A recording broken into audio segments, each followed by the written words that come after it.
व्यासाय विष्णुरूपाय व्यासरूपाय विष्णवे नमो वै ब्रह्मनिधये वासिष्ठाय नमो नमः। कूजन्तं राम रामीति मधुरं मधुराक्षरम् आरुह्य कविताशाखां वन्दे वाल्मीकिकोकिलं। श्रुतिस्मृतिपुराणानाम् आलयं करुणालयं नमामि भगवत्पादशङ्करं लोकशङ्करम्। वागर्धाविव सम्पृक्तौ वागर्धप्रतिपत्तये जगतः पितरौ वन्दे पार्वतीपरमेश्वरौ। सूक्तिं समग्रयितु न स्वयमेव लक्ष्मीः श्रीरङ्गराजमहिषी मधुरैः कटाक्षैः। वैदग्ध्यवर्णगुणगुम्भनगौरवैर्यां कण्डूलकर्णकुहराः कवयोधयन्ति। हैमोद्भपुण्ड्रवजहन्मकुटं सुनासं मन्दस्मितं मकरकुण्डलचारुगण्डं बिम्बाधरं बहुलदीर्घकृपाकटाक्षं श्रीवेङ्कटेशमुखमात्मनि सन्निधत्ताम्। विमलपटी कमलकुटी पुस्तकरुद्राक्षसस्तहस्तपुटी कामाक्षी पक्ष्मलाक्षी कलितविपञ्ची विभासि वैरिञ्ची। मनोजवं मरुततुल्यवेगं जितेन्द्रियं बुद्धिमतां वरिष्ठं वातात्मजं वानरयूथमुख्यं श्रीरामदूतं शिरसा नमामि। आपदामपहर्तारं दातारं सर्वसम्पदां लोकाभिरामं श्रीरामं भूयो भूयो नमाम्यहम्। हरिः ओं। పరమేశ్వర స్వరూపైన సభకి నమస్కారం. భగవద్గీత ప్రస్థానం చేయిస్తుంది, భగవంతుని వైపుకి నడిపిస్తుంది. అంత గొప్ప భగవద్గీతని మనకి జగదాచార్యుడై అందించాడు.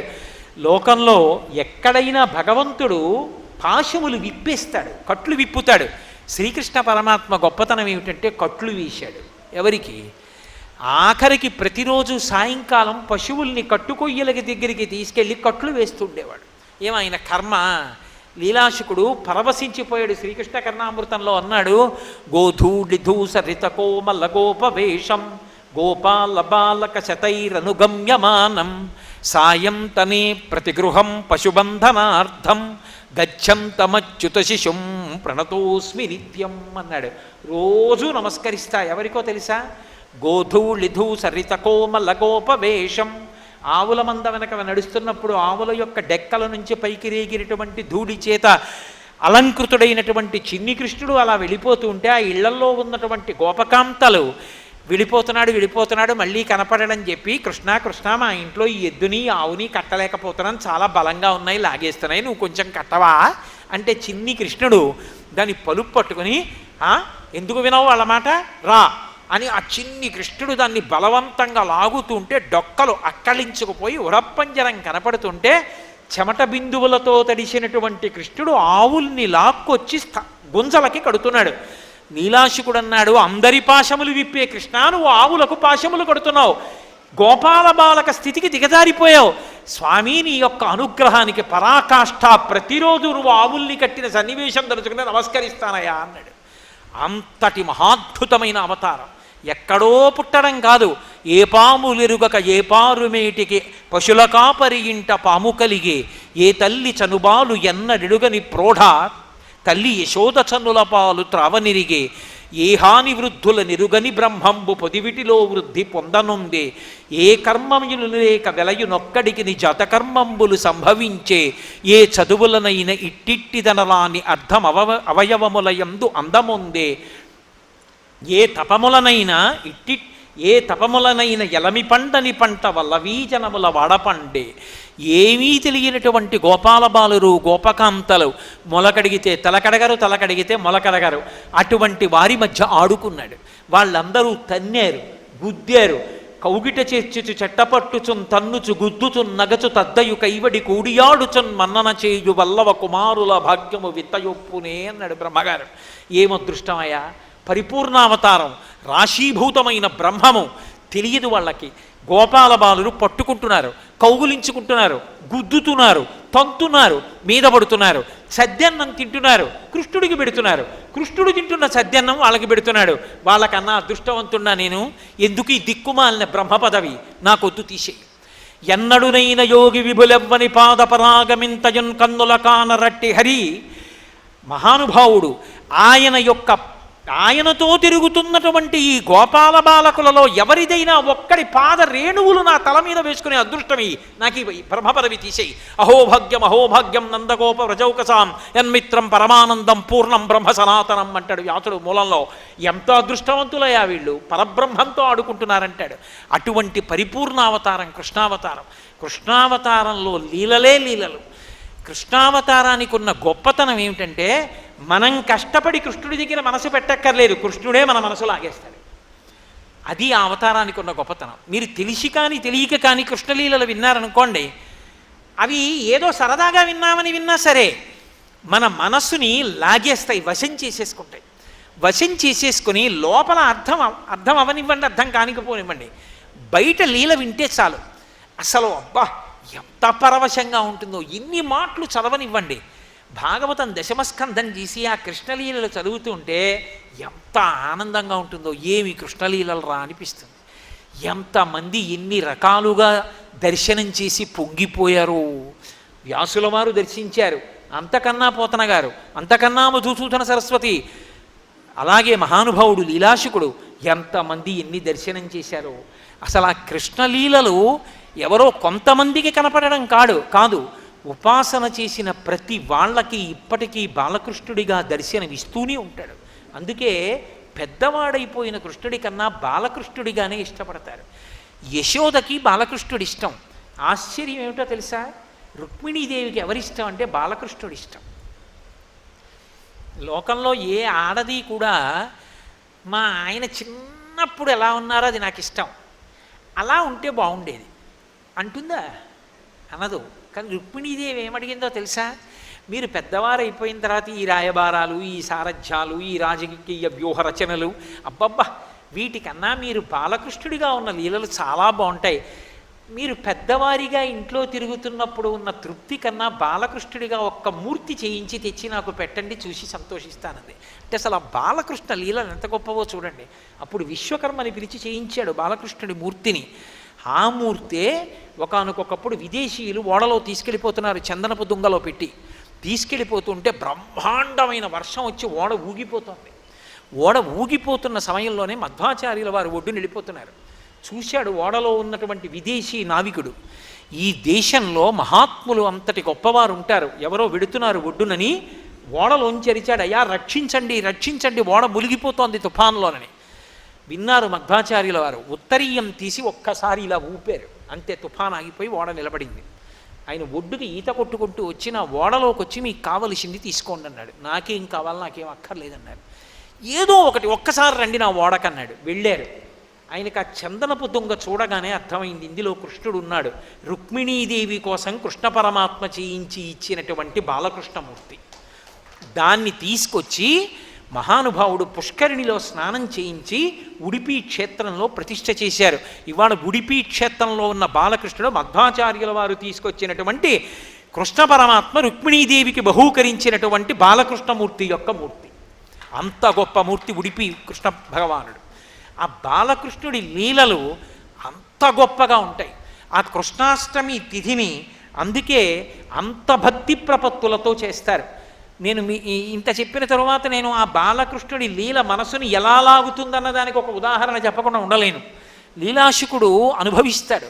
అందులో నవనీత చౌర్యం చేస్తాడు కదూ, వెన్నెత్తుకుపోతూ ఉంటాడు. అబ్బో ఎన్ని ప్రయోగాలు చేశారో, ఆయన్ని ఎలా అయినా పట్టుకోవాలి. ఎందుకని అంటే వీళ్ళందరూ చాడీలు చెప్తారు. యశోదమ్మ దగ్గరికి వెళ్ళి అమ్మ మా ఇంటికి వచ్చాడు వెన్నెత్తుకుపోయాడు, ఆవిడంది నాకు సాక్ష్యం కావాలి, పట్టుకోండి వెన్న చేత్తో తీసుకురండి. అలా దొరికితే కదూ, దొరకడు ఎప్పుడు. ఒక ఆవిడ గంటలు కట్టింది పాపం. ఒక ఆవిడ గంటలు కడితే కృష్ణ పరమాత్మ మెల్లిగా ఏదో నిత్యంలో వేసుకుని పైకి ఎక్కారు. ఎలా ముట్టుకుంటే గంటలు మోగుతాయి ఆలోచించారు. ఆయన పరిపూర్ణావతారం, ఆయన ఆజ్ఞాపిస్తే ఏదైనా మాట వినవలసిందే. ఓ గంటలారా మీరు మోగకండి అన్నాడు. అలాగే చక్కగా అందులో చెయ్యి పెట్టాడు, వెన్న తీశాడు, వంచాడు, వెన్న తీసి పిల్లలందరికీ పెట్టేశాడు. అందరికీ పెట్టి తను తింటాడు. ఆఖరణచారుడు వెన్న తీసుకొని అందరూ వెళ్ళిపోయారు కదా అని ఇలా నోట్లో పెట్టుకున్నాడు. గణగణగణగణ మోగి. అరే మోగద్దన్నాను కదా, ఎందుకు మోగారు మీరు అన్నాడు. అయ్యా నువ్వు వాళ్ళకి పెడితే మోగలేదు, నువ్వు తింటే నైవేద్యం, నైవేద్యం జరిగినప్పుడు గంట మోగడం అలవాటు, మేము మోగేశామన్నాడు. కాబట్టి ఆ కృష్ణ పరమాత్మ యొక్క లీలలంత అద్భుతం. ఆయన్ని ఎలా అయినా పట్టుకోవాలనుకుంది ఒక గోపిక. లీలాకృష్ణుడు అనుభవించాడు. మా రాఘవేంద్రుడికి ఇష్టం. ఆ లీలాకృష్ణుడు ఎంత దర్శనం చేసి పొంగిపోయాడో. ఒక గోపిక పట్టుకోవాలనుకుంది ఎల్లైనా, దాచాననుకోండి కుండ, ఎలాగో అలా వచ్చి పట్టుకుపోతాడు. ఎందుకు వచ్చింది? తలుపు దగ్గరే పెట్టింది. పెట్టి చక్కగా కనపడేటట్టు వెన్న ఇలా ఓరగిలా పెట్టింది. చూస్తాడు కదా, వస్తాడు. తలుపు చాటున నించుంది. ఒక్కొక్కళ్ళని రమ్మంటాడు, ఒక్కొక్కళ్ళకి పెట్టేస్తాడు. ఆఖరణ కూర్చుని అందులో చెయ్యి ఎడతాడు. అప్పుడు పట్టుకుంటా చెయ్యి అని. తలుపు చాటునే ఉంది. చూశాడు. ఒరే, దాచుకోవలసిన ఆవిడ తలుపు దగ్గర పెట్టింది ఏమిట్రా అనుమానం వచ్చింది ఆయనకి. సరే ఏమైతేని, మన్ని పట్టుకోగలిగిన వాడు ఉంటే కదా లోకంలో అనుకున్నాడు. వచ్చాడు, తీస్తున్నాడు, చారడుతూ వెన్న పెడుతున్నాడు. స్నేహితులందరూ నిశ్శబ్దంగా పుచ్చుకుంటున్నారు, వెళ్ళిపోతున్నారు. వెనక్కి తిరిగి చూశాడు, ఎవడూ చేయి పెట్టలేదు. అందరూ పుచ్చేసుకున్నారు. మళ్ళీ వచ్చి లైన్లలో నించోవడం అలాంటి అలవాట్లు లేవు వాళ్ళకి. కృష్ణుడు తినాలి. ఆయన ఏం చేశాడు? కడవలో చెయ్యి పెట్టి, పాపం ఏదో కొద్దిగా అడుగునుంది, ఇంకా తీయాలి, జాగ్రత్తగా ఇలా తీస్తున్నాడు. కృష్ణుడిని కదా పట్టుకోవాలి ఆవిడే. తలుపు సాటి నుంచి వచ్చి చటుక్కులు పట్టుకుని కృష్ణుడి వంక చూసింది. భయపడిపోయి చెయ్యిలా విదిల్చుకుంటాడనుకుంది. ఆయన చెయ్యిలా పట్టుకుంటే తలెత్తి అన్నాడు. ఏమిటి అన్నాడు. ఆవిడ తెల్లబోయింది. ఇదేవిడి భయపడాలి కదా పట్టుకుంటే, దొంగ దొరికానని. ఇది భయపడ్డేమిటని అసలు ఏమంటాడో చూద్దానికి. కస్త్వం బాల అంది. పిల్లాడా నువ్వెవరు? నేను కృష్ణుడిని అనాలి కదా. మధ్యలో పాపం ఇంట్లో కూర్చుని బుద్ధిగా పనిచేసుకుంటున్న బలరాముడిని తీసుకొచ్చాడు. బలానుజహ, నేను బలరాముడి తమ్ముడిని అన్నాడు. ఆయన్ని ఎందుకు తీసుకురావడం? అక్కర్లేకుండా ఆయన పేరు ఇరిగించడం తప్ప. కస్త్వం బాల బలానుజహ అన్నాడు. అమ్మ బాబోయ్, గుండెలు తీసిన బంటు కృష్ణుండని చెప్పకుండా బలరాముడి తమ్ముడిని అంటున్నాడని ఆవిడంది. కిమిహతే అంది. ఇక్కడికి ఎందుకు వచ్చావు అనగానే ఇలా చూసి, ఓ మన్మందిరాశంకయా, మా ఇల్లు అనుకున్నాను, మా ఇల్లు కాదేమిటి అన్నాడు. అమ్మ నాయనో, ఎన్ని అబద్ధాలు అనుకున్న ఆవిడంది. యుక్తం తం నవనీత పాత్ర వివరే హస్తం కిమర్థం యసేహే అంది. ఓహో, మీ ఇల్లు అనుకుని వచ్చావా? కుండలో చెయ్యి ఎందుకు పెట్టావు అంది. ఆయన అన్నాడు, మాత కంచన వత్సకం మృగయుతం మాగా విషాదం క్షణ ఇత్యేవం వరవల్లవీ ప్రతివచ కృష్ణస్య పుష్ణాతునః. కోపంగా కనుబొమ్మలు ముడేసి అన్నాడు. ఊరుకోమా, గట్టిగా అరుస్తావు. ఆమదూడు ఒకటి మాది తప్పిపోయింది, దాన్ని వెతుక్కుంటూ వస్తున్నాను, కుండలో దూరిందేమో అని వెతుకుతున్నాను. కాసేపు గట్టిగా అరవకు, దూడ పారిపోయిందంటే మళ్ళీ నేను పరిగెత్తాలన్నాడు. అమ్మ నాయనో, ఇన్ని అబద్ధాలా అని ఆవిడ గుండెల మీద ఇలా చెయ్యేసుకోవడంలో చెయ్యి వదిలేసింది. అలా వదిలేగానే పారిపోయాడు. అలా పారిపోయి గోపకాంత మాట్లాడలేక తెల్లబోయి గుండెల మీద చెయ్యలేసుకునేటట్టుగా చేసినటువంటి చిన్ని కృష్ణుడు మమ్ము రక్షించుగాక. కాబట్టి మహానుభావుడు ఎన్ని లీలలు చేశాడో. అందుకే ఎప్పుడైనా సరే కృష్ణాష్టమి వచ్చింది అంటే, కృష్ణాష్టమి తిథికి ప్రత్యేకత ఏది అంటే ఉట్టి కొట్టడం. ఉట్టి కొడతారు. ఉట్టి కొట్టినప్పుడు ఉట్టి నిండా పాలు పెరుగు పోస్తారు. ఉట్టి నిండా పాలు పెరుగు పేసి దాన్ని తాడు కట్టి ఇలా ఇటు 2 కర్రలు కట్టి అడ్డకర్ర ఒకటి కట్టి దానికి ఇలా కొట్టేస్తుంటే వాడు కళ్ళు తెరవలేక కాసేపటికి కిందంతా బురదైపోతుంది. పరిగెత్తుకొచ్చి ఎగరబోయే బురదలో దారి ఢామ్ అని పడిపోతుంటాడు. అందరూ నవ్వుతూ ఉంటారు. ఆఖరికి అందదు. ఏమిటి, ఎందుకు అలా కొట్టడం? ఉట్టి కొట్టడం సరదా కాదు. కృష్ణాష్టమి నాడు తప్పకుండా చెయ్యాలి, చూడాలి. ఎందుకో తెలుసా? అది కుండ. కుండలో ఏమున్నాయి? మరమరాలు లేవు, అందులో పాలున్నాయి, ఆవు పాలు. ఎందుకు పోస్తారో తెలుసా? అది కుండ, ఇది కుండ. ఈ కుండలో ఏముంది? పరబ్రహ్మం అనేటటువంటి పాలున్నాయి. ఈ కుండ బద్దలైతే కానీ ఈ పాలు దొరకవు. అంటే దీన్ని చంపేయమని కాదు. అంతర్ముఖ సమారాధ్యా బహిర్ముఖ సుదుర్లభ, ఇందులోకి వెడితేనే దొరుకుతుంది. ఈ లోపల ఉన్న పాలు దొరకాలి. ఈ ఆత్మ దర్శనము కావాలి. దర్శనం ఉండదు, అనుభూతిలోకి రావాలి. అటువంటి ఆత్మ అనుభూతిలోకి రావాలి అంటే ప్రయత్నం మొదలుపెట్టాలి. అసలు భగవంతుడిని తెలుసుకుందామని ప్రయత్నం మొదలుపెట్టగానే అనేక ప్రతిబంధకాలు వచ్చేస్తాయి. ఏదో ఒక రోజున గట్టి సంకల్పం చేస్తాడు, ఇక నేను ప్రతి శనివారం సుప్రభాతం చేస్తానండి, విష్ణు సహస్రం చదువుతానండి అంటాడు. 3 వారాలు బాగుంటుంది. 2 రూపాయలు ఎట్టి తులసి దళాలు పట్టుకొచ్చి గట్టిగా సుప్రభాతం చదివి విష్ణు సహస్రం చదివి ఎంత బాగా చదువుతున్నానో, ఎంత సంతోషంగా ఉందో తెలుసా అని మొదలెడతాడు. అయిపోయింది. 4-5 వారాలు అయిపోతాయి. 6వ వారం వచ్చి లక్ష్మీవారం వచ్చిన దగ్గర నుంచి ఎల్లుండి శనివారం ఇదో గొడవ. సుప్రభాతం చదవాలి, విష్ణు సహస్రం చదవాలంటాడు. ఎవడు చదవమన్నాడు నిన్ను? అంత బరువు అయిపోయింది. అంత బరువు ఎందుకు నీకు? మానేయి అంటే మానేస్తే దేవుడు కొడతాడేమో అందుకే కూర్చున్నాడు ఆయనని ఓ అనుమానం, భయం. అంటే రమించి సంతోషంగా చెయ్యవలసింది సంతోషంగా చేయడు, ఇంతకన్నా ఏవో ఇష్టం అవుతాయి. ఇది దీనికి అవి సంతోషంగా అనుభవించడానికి ఇది ప్రతిబంధకం. కాబట్టి ఇంకా దీని మీద ఉత్సుకత పోతుంది. అదే ఈ పక్కనున్న వాళ్ళు నీళ్లు కొట్టేస్తారు, అక్కడ బురద అవుతుంది, జారి పడతాడు. ఒక్కడూ ప్రయత్నం చేసి ఎంత ప్రయత్నించినా కుండ అందదు. అందుకే భగవంతుణ్ణి తెలుసుకోవడానికి ప్రయత్నం ఎక్కడ ప్రారంభం అవ్వాలంటే ఒక్కడూ మొదలెడితే నడవదు, సత్సంగంగా మొదలెట్టాలి. సత్సంగంగా మొదలెడితే ఏదో ఇవాళ సాయంకాలం ఫలానా చోట సత్సంగం, అందరూ రండి, సత్సంగం అయిపోయిన తర్వాత పలహారాలు చేసి వెళ్ళిపోదురు. కానీ పలహారాలు కూడా పెడుతున్నాం అన్నారు అనుకోండి, ఓ పూట మంట తప్పింది, పోదామండి సత్సంగానికి అనైనా కనీసం వెళ్ళచ్చు. ఎలా వెళ్ళినా సంతోషమే. కామోత్కంఠత గోపికల్ భయమునన్ కంసుండు వైరక్రియా సామాగ్రించి చుపాల ముఖ్య నృపతుల్ సంబంధులై వృష్ణులున్ ప్రేమన్ మీరలు భక్తి మేము ఇది చక్రింగంటి మెట్లైన ఉద్ధామధ్యాన గరిష్ఠులైన హరిచందన్ వచ్చు ధాత్రీశ్వర. ఏవో పూటమంట మానచ్చనో అక్కడికి వెళ్ళారు.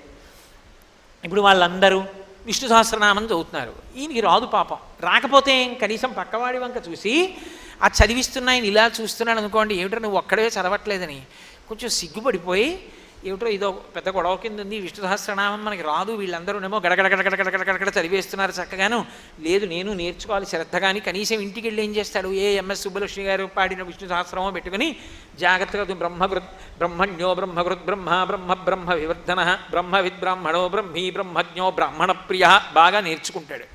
నేర్చుకుని ఇప్పుడు విష్ణు సహస్రం చదివే దగ్గరికి వచ్చి అందరికీ పుస్తకాలు ఇస్తే ఆయనకి ఇచ్చేయండి, నాకు అక్కర్లేదు, ఎందుకని నేను నోటితో చదవగలను, అదో సంతోషం, అదో గర్వం, పోన్లేండి మంచిదే. అది ఇచ్చేసి అందరూ చూడాలని గట్టిగా మొదలు పెడతాడు. పోని మంచిదే, ఏ విష్ణు సహస్రం గట్టిగా చదివావు, మంచిగా చదివావుగా, అన్నీ వంక పెడితే ఎలా? కాబట్టి ప్రయత్నం ప్రారంభమైంది. ఇప్పుడు ఏమైంది, కొన్నాళ్ళు అయింది, ఏమంటే ఎప్పుడు విష్ణు సహస్రమైనా ఇంకేమైనా చేద్దామండి.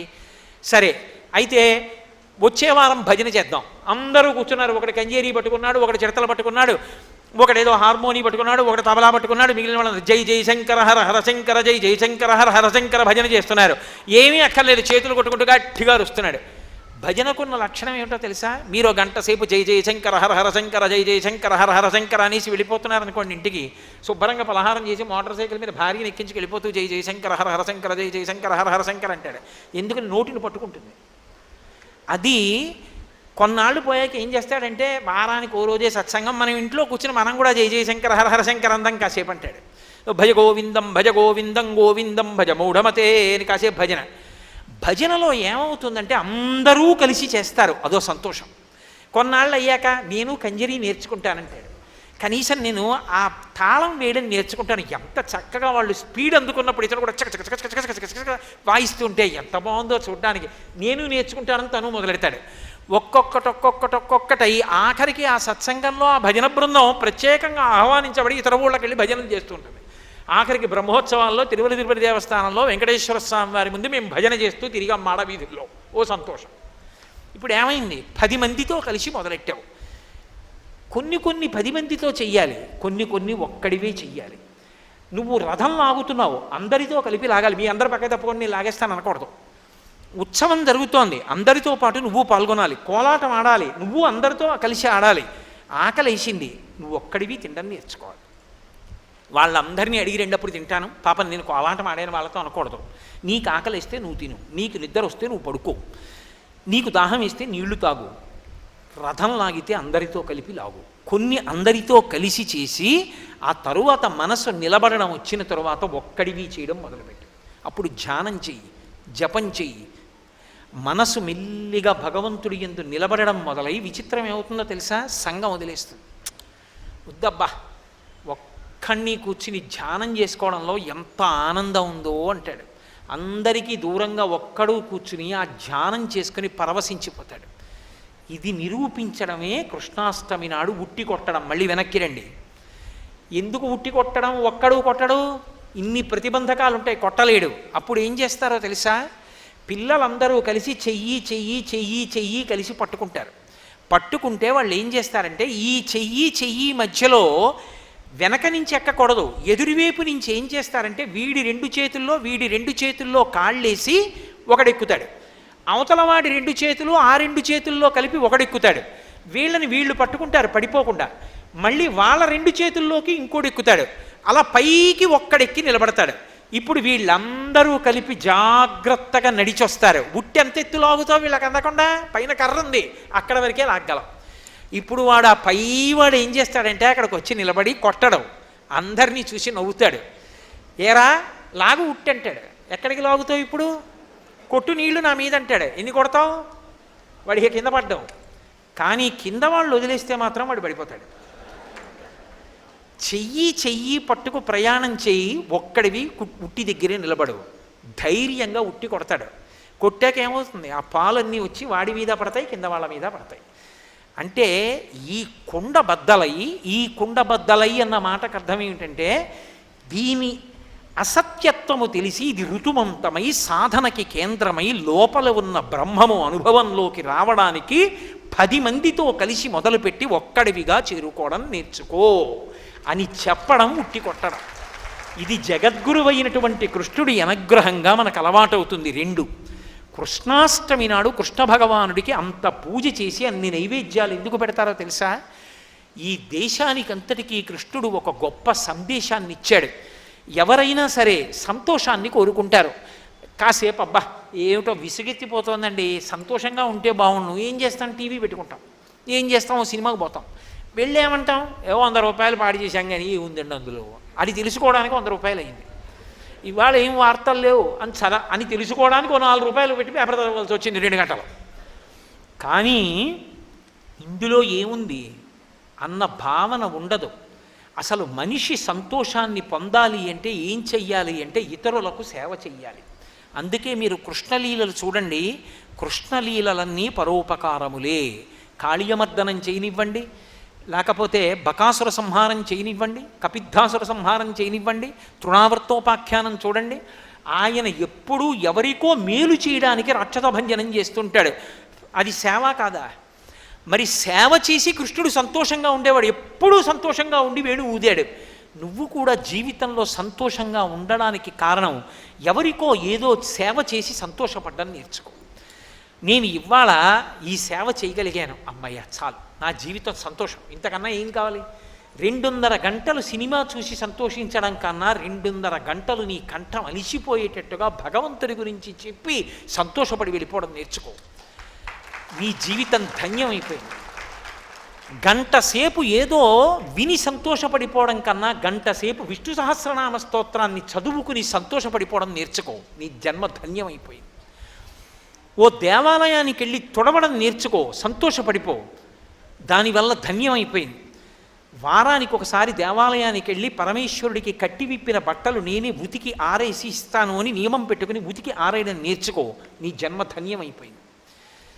నేను వారానికి 1 రోజు ఎక్కడో అక్కడ దీనులు ఎవరున్నారో వాళ్ళకి మా ఇంట్లో పాయసం కాచి పట్టుకెళ్ళి అందరికీ తలో కాస్త పాయసం ఇస్తాను. పోని నెలకొక్క రోజు కాదు, 3 నెలలకొక్క రోజు వాళ్ళందరికీ పాయసం పెడతాను పట్టుకెళ్ళి. అలా పెట్టి వాళ్ళ కళ్ళల్లో మెరుపు చూసి మురిసిపోతాను. నువ్వు ధన్యుడవైపోయావు. అది సేవ. సేవ వలన సంతోషాన్ని పొందండి. ఈ సందేశం ఇచ్చిన వాడు ఎవరంటే కృష్ణ పరమాత్మ. కృష్ణాష్టమిలో కృష్ణుడికి ఉన్న గొప్పతనం ఏమిటో తెలుసా? రాముణ్ణి ఎవరు ఇష్టపడతారంటే ధర్మాత్ములు ఇష్టపడతారు. జేబు దొంగలు, హంతకులు కృష్ణుడిని రాముడిని ఇష్టపడరు. ఎందుకంటే రాముడు ధర్మాత్ముడు, ఆయన వాళ్ళకి ఇష్టం ఉండడు. కానీ కృష్ణుడు చూడండి, సంగీత వాయించే వాళ్ళందరికీ కూడా, సంగీత పరికరములను వాయించే వాళ్ళందరికీ కృష్ణుడు ఇష్టం. ఎందుకంటే బాగా వేణువు వాయిస్తాడు. విలాస విద్యలు ఉన్న వాళ్ళకి కృష్ణుడు ఇష్టం. ఎందుకో తెలుసా? ఆయన హాయిగా అంతఃపురంలో కూర్చోవచ్చు, కానీ సారథ్యం బాగా నేర్చుకుని మంచి సారథయ్యాడు ఆ రోజుల్లో. అందుకని హాబీస్ అంటారు. హాబీలు నేర్చుకునే వాళ్ళకి కృష్ణుడు ఆదర్శం. దొంగతనం చేసే వాళ్ళకి కూడా కృష్ణుడే ఆదర్శం. మాకు ఆదిదేవుడు ఆయన ఏం చెప్పుకుంటూ ఉంటారు వాళ్ళు, ఎందుకంటే నవనీత చౌర్యం చేశాడు. నేను ఆ మాట అనకూడదు. రాసలీల సరిగ్గా అర్థం కాకపోతే నా నోటితో ఉచ్చరించడం ఎందుకు? అంతటి తప్పు పనులు చేసే స్థాయికి దిగజారిపోయేవాడు కూడా కృష్ణుడు రాసలీల చేయలేదా అంటూ ఉంటాడు. అలాంటి వాళ్ళకి కృష్ణుడే ఇష్టం. ఆఖరికి చిన్న చిన్న పిల్లలకి కూడా బాలకృష్ణుడు ఇష్టం, వృద్ధులకి బాలకృష్ణుడు ఇష్టం, మంచి పరిపాలకుడికి కృష్ణుడి వ్యూహరచన ఇష్టం, రాయబారులకి కృష్ణుడిలా రాయబారం చెప్పడం ఇష్టం, ధర్మాత్ములకు కృష్ణుడి యొక్క ధర్మరక్షణ ఇష్టం, జ్ఞానులకు కృష్ణుడి యొక్క భగవద్గీత ఇష్టం, జిజ్ఞాసువులకు కృష్ణుడు చెప్పిన విషయాలు పరిశీలించడం ఇష్టం. మహాభక్తులైన వాళ్ళకి కృష్ణ పాదార వింద సంసేవనం ఇష్టం. కృష్ణుడు ఇష్టం కాని వాళ్ళెవరు? అసలు సమాజంలో ఉన్న అన్ని తరగతుల వారికి కృష్ణుడు ఇష్టమే. అందుకే కృష్ణుడి లాంటి వ్యక్తి లోకంలో ఉండడు. అందుకే కృష్ణాష్టమి అంత వైభవోపేతంగా చేసుకోవాలి. అంత వైభవోపేతంగా చేసుకుని ఉట్టి కొట్టాలి. ఉట్టి కొట్టేటప్పుడు మనందరం నిలబడాలి.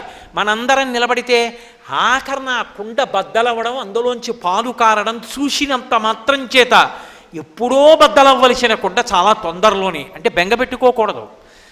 100 ఏళ్ళు బతికి జ్ఞానము కలిగి ఈ శరీరము నేను కాదన్న సత్యము ఎరుకలోకి వచ్చి, శంకరాచార్యులు వారు అంటారు చిరంజీవన్నేవ క్షపిత పశుపాశవ్యతికరః అంటారు. చిరంజీవిగా దీర్ఘాయుష్మంతుడై పశుపాశముల నుండి విమోచనుడై ఆ పరమేశ్వరుని యొక్క తత్వాన్ని అనుభవంలోకి తెచ్చుకుని అద్వైతానుభూతి యందు ఓలలాడుతూ శరీరాన్ని సాక్షిగా చూస్తూ విడిచిపెట్టగలుగుతాడు.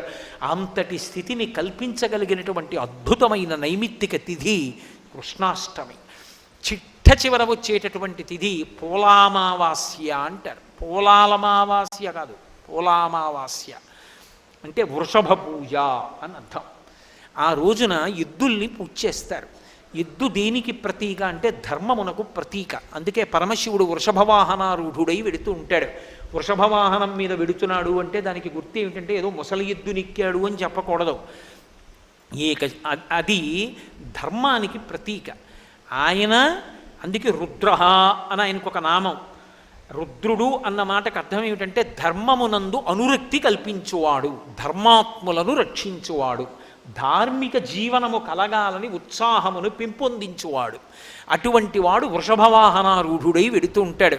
ఆ ఎద్దుకి పూజ చేస్తే ఏమవుతుందంటే పంటలు బాగా పండుతాయి, నేత్ర సంబంధమైనటువంటి వ్యాధులు కలగవు. ఎందుకంటే వేదంలో ఒక మాట ఉంది. మనం ఈ శ్రావణ మాసంలో వచ్చేటటువంటి పౌర్ణమికి ముందే మొట్టమొదట ఏరువాక పౌర్ణమి అని ముందు నెలలో వచ్చేటటువంటి పౌర్ణమి చేస్తారు. అప్పుడు వృషభ పూజ చేస్తారు. ఎద్దులన్నిటికీ పూజ చేసి నాగలి కట్టి పొలంలోకి వదులుతారు. ఎద్దు పొలంలోకి వెళ్ళి దున్నడం మొదలు పెట్టగానే ఎద్దు యొక్క డెక్కల నుండి అమృత బిందువులు పడతాయిట భూమిలోకి. పడితే ఎద్దు డెక్కలు తగిలి నాగలి చేత దున్నబడిన భూమిలో పండినటువంటి పంటలు తిన్న ప్రజలకి కంటి సంబంధమైన వ్యాధులు రావు. నేత్ర వైద్యాలయములు ప్రతివాడికి కళ్ళజోడు వచ్చింది అంటే ఎద్దులతో వ్యవసాయం తగ్గిపోయింది అని గుర్తు.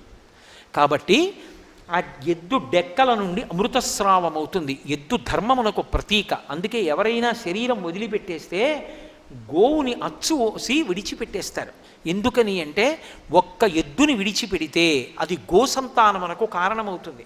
అనేక గోవులు గర్భం ధరించి దూడల్ని కట్టాయి. గోసంతానానికి కారణమైన వృషభాన్ని విడిచిపెట్టాడు కాబట్టి వృషత్సోర్జనము అంటారు. తల్లిదండ్రుల పేరు మీద ఎద్దుని విడిచిపెడతారు. ఆ ఎద్దుని విడిచిపెడితే వాళ్ళు ఊర్ధ్వలోకాలు పొందుతారు. అంత గొప్పది ఎద్దు. అటువంటి ఎద్దుకి పోలామావాస్య నాడు పూజ చేసి ఆ ఎద్దు యొక్క అనుగ్రహమే ధర్మము యొక్క అనుగ్రహము అని. అందుకే పరమశివుడి ఆలయంలో వృషభం పడుకుంటుంది. వృషభం మళ్ళీ ఒక్కొక్క చోట ఒక్కొక్కలా ఉంటుంది. అన్ని చోట్ల ఉండే నందీశ్వరుడు ఒకెత్తైతే ఓరుగల్లు సామ్రాజ్యంలో కాకతీయ సామ్రాజ్యంలో ఉండే నందీశ్వరుడు యొక్క ఠీవి ఒకెత్తు. అసలు కాకతీయ సామ్రాజ్యానికి గుర్తులలో ఆ నందీశ్వరుడు ఒకడు. ఇప్పటికీ మీరు 1000 స్తంభాల మంటపం దగ్గరికి వెడితే ఆయన కూర్చొనేటటువంటి తీరు, ఒక కాలు ముందు 2 కాళ్ళు మడవడం. ఆ కాకతీయ సామ్రాజ్యానికి సంబంధించిన నంది ముందు 2 కాళ్ళలో ఒక కాలు ఇలా వంచి చాపి ఉంచుతుంది.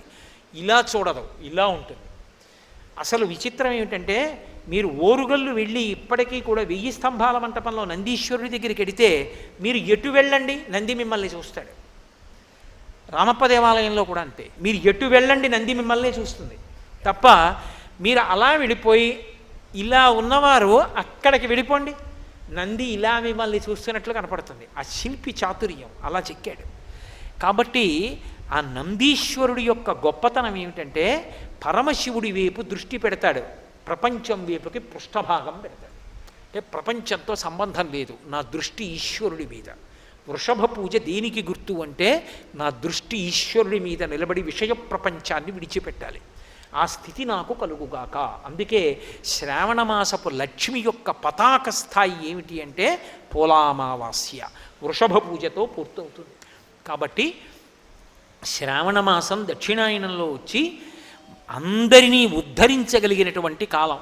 ఆ కాలాన్ని ఎవడు సద్వినియోగం చేసుకుంటాడో, ఎవడు ఆ తిథులను నైమిత్తిక తిథులుగా చక్కగా అనుష్ఠానం చేస్తాడో అటువంటి వాడు ఇహమునందు పరమనందు కూడా సమస్తమైనటువంటి సౌఖ్యములను పొందుతాడు. మంగళాశాసనపరై పదాచార్య పురోగమై సర్వైశ్చ పూర్వైరాచార్యై సత్కృతాయాస్తు మంగళం. మంగళం కోసలేంద్రాయ మహనీయ గుణాత్మనే చక్రవర్తి తనూజాయ సర్వభౌమాయ మంగళం. ఉమాకాంతాయ కాంతాయ కామితార్థప్రదాయిని శ్రీగిరీశాయ దేవాయ మలినాథాయ మంగళం. సర్వం శ్రీ ఉమామహేశ్వర పరబ్రహ్మార్పణమస్తు. స్వస్తి.